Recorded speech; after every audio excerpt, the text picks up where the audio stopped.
This video is going to look at the swing recipe behind Maxwell's Ascension. This is the bass and drum track together, and in this view there's not a whole lot to see. You see maybe a little bit of swing activity in the 16th zone, but we have the drum and bass track broken up, and let's look at just the drums.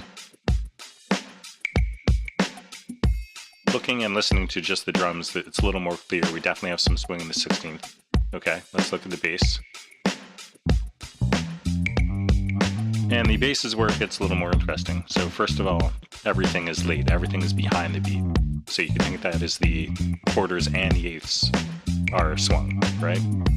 And this little three-note phrase here is kind of the giveaway. We have a heavily swung, let me turn on the 16th grid, heavily swung 16th year, bracketed by your swung quarter and swung eighth.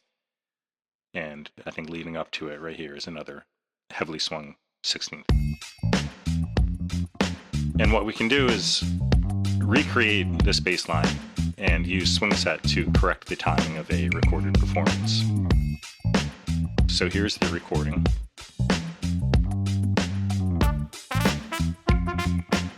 And what we're doing is listening to and trying to see to what degree the two tracks are synchronous, right? The trumpet of my recording and the original bass line.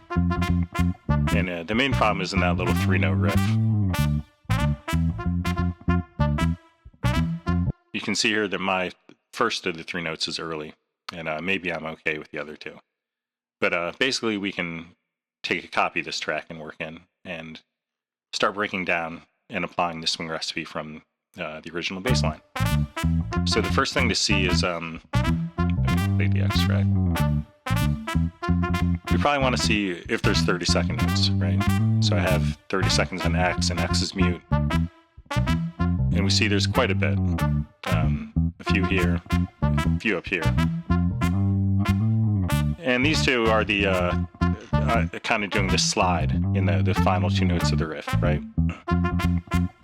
They're not really true 30 seconds, so we can kind of manage them independently. But let me turn everything back where it was, and we're going to start by just quantizing everything to the grid. Going to look like this. Okay, so now we've got just a straight 16th grid going.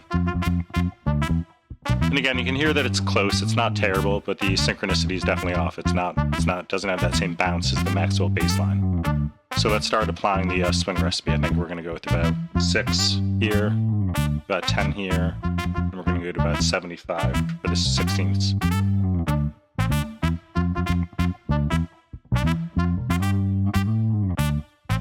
And these were the 230 seconds that we're going to kind of put back. They got pulled into the 16th grid, and we can put 30 seconds on free now.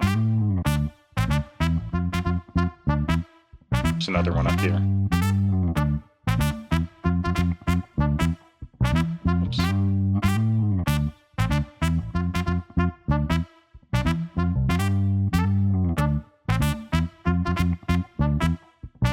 Okay, and that's basically it. You can hear that I'm more or less right there in terms of being synchronous.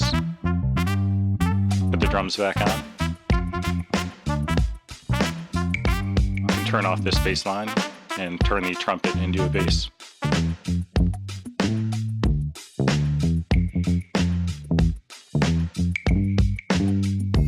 So again, that's I have about 6% swing on the quarters, 10 on the eighths, and the 16th is using the global swing setting, and that's up to 75%.